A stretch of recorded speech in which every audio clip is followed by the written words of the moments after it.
کہ یہ ہر قسم کا پاکستان میں انتشار پھیلانے کی کوشش کر رہے ہیں، اور آج بھی ہمارے فوجی جوان قربانیاں دے رہے ہیں۔ اور اس میں یہ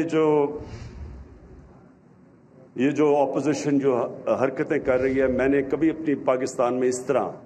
اپنے ملک کو انڈرمائن کرنے کے لیے کبھی کسی حکومت کو نہیں دیکھا، اور صرف ایک ان کا مطالبہ ہے کہ ان کو ہم کسی طرح NRO دے دیں، یعنی جو چوری انہوں نے 30 سال سے کر رہے ہیں اور پیسہ باہر لے کے جا رہے ہیں، کسی طرح اتنا بلیک میل کریں، مجھے تو ان کو پتہ ہے کر نہیں سکتے، تو اس لیے اداروں کو اتنا بلیک میل کریں کہ کسی نہ کسی طرح پریشر میرے پہ ڈالیں کہ ان کی چوری کے لیے ہم ان کی چوری معاف کر دیں۔ اور آج میں اپنی اگلی بات جو شروع کرتا ہوں، جس کے لیے میں یہاں آیا ہوں، اس سے پہلے میں ایک بات کہنا چاہتا ہوں اپنی قوم کو،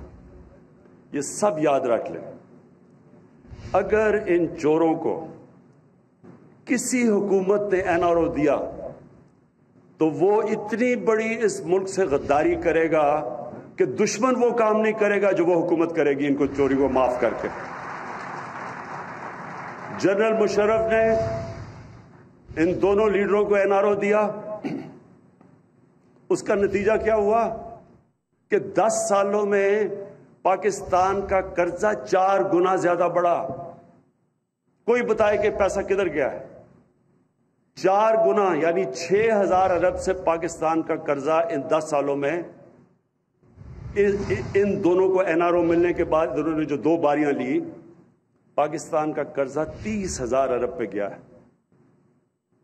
6000 سے 30,000۔ تو جب میں آج جب پارلیمنٹیرینز اور اپنے پولیٹیشن سے بات کر رہا تھا، تو وہ سارے کہہ رہے تھے ہمیں سڑکیں چاہیے، اور مجھے سارے آپ کے اس علاقے کو تو میں بڑی اچھی طرح جانتا ہوں، تو مجھے پتہ ہے آپ کے کیا مسئلے تھے۔ تو میں تب ان کو بتا رہا تھا کہ ایک حکومت جب ہم آئے تو جتنا ہم نے ٹیکس کا پیسہ اکٹھا کیا پہلا سال،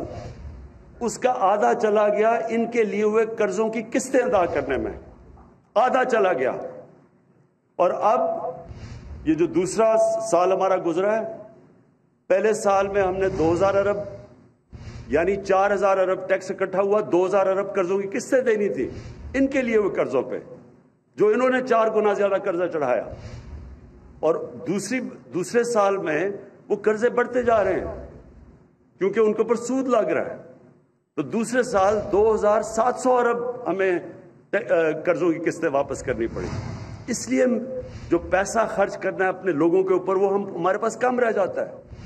تو یہ ہوتا ہے جب کہ آپ ان لوگوں کو جو کرپٹ ہوتے ہیں، جب وہ آ کے ملک کی سربراہی کرتے ہیں تو وہ سارے ملک کا نظام تباہ کر دیتے ہیں، اوپر سے لے کے نیچے تک ایک نظام کو کرپٹ کر دیتے ہیں۔ آپ ایک تھانے دار کو کیسے کہیں گے یا ایک پٹواری کو کیسے کہیں گے چوری نہ کرے جب ملک کا سربراہ پیسہ چوری کر رہا ہے؟ آپ یہ کیسے کہیں گے یہ جو لوگ جیلوں میں بھرے ہوئے ہیں، یہ جو میرے سے مانگ رہے ہیں NRO دو، تو یہ بیچارے جو جیلوں میں غریب لوگ بھرے ہوئے ہیں، ان کا پھر کیا قصور ہے؟ ان کی تو قصور ان سے بہت کم ہے۔ جو چوری انہوں نے کی اربوں روپے کی اور باہر جا کے بڑے بڑے محلوں میں بیٹھے ہوئے ہیں، تو وہ بیچارے جو جیلوں کے اندر پڑے ہوئے ہیں ان کی تو لاکھوں کی چوری ہوگی۔ اور اگر ان لوگوں کو سزا ہم نہیں دیتے تو مجھے یہ بتائیں کہ کیا ہم اپنے بچوں کو بتا رہے ہیں کہ طاقتور اس ملک میں جو مرضی کرے، وہ بلیک میل کر کے NRO لے لے اور صرف غریب آدمی کے لیے جیل ہے؟ اور اس لیے میں اپنی قوم کو بار بار یاد کراتا ہوں کہ نبی صلی اللہ علیہ وسلم نے کہا تھا کہ تمہارے سے پہلے بڑی قومیں تباہ ہوئیں جو طاقتور کو NRO دیتی تھی اور کمزور لوگوں کو بیچاروں کو جیلوں میں ڈالتی تھی۔ اب جی میں چکوال کے اوپر آتا ہوں جس کے لیے آج میں یہاں آیا تھا۔ دیکھیں، جو مجھے یاسر آپ کی بات بڑی آج پسند آئی، صرف میں ایک جگہ اگری نہیں آپ سے کرتا کہ آپ نے کہا کہ انڈسٹریل ریولوشن جب آئی یورپ کے اندر تو مسلمان ملکوں کے اندر ہم نے تعلیم پہ زور نہیں دیا۔ یہ ایکچولی ٹھیک بات نہیں ہے۔ جب یورپ کے اندر انڈسٹریل ریولوشن آئی، ایک اور بہت بڑی وجہ تھی، اس کے ساتھ ساتھ یورپ کے اندر ڈیموکریٹک موومنٹ بھی شروع ہو گئی، اور جو وہاں جب انڈسٹریل ریولوشن آئی تو ان کی جو لیڈرشپ تھی وہ میرٹ کے اوپر آنی شروع ہو گئی اور وہ اکاؤنٹیبل تھی، یعنی قانون کے نیچے تھی ان کی لیڈرشپ۔ ہوا کیا کہ مسلمانوں کا جو ہمارا سفر شروع ہوا مدینہ کی ریاست سے، وہ بڑے ڈیموکریٹک سٹرکچرز تھے۔ مدینہ کی ریاست کے اندر جو خلیفہ وقت تھا وہ اکاؤنٹیبل تھا۔ عام آدمی حضرت عمر سے پوچھا مسجد میں کہ جی بتائیں آپ نے یہ کپڑے، نئے کپڑے کدھر سے لیے؟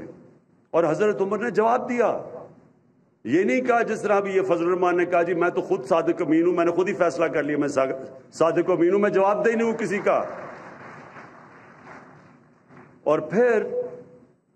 دو خلیفہ وقت جا کے عدالت میں کھڑے ہوئے، قانون کی بالادستی تھی، قانون اوپر تھا سب سے۔ اور ڈیموکریسی کی دو چیزیں سب سے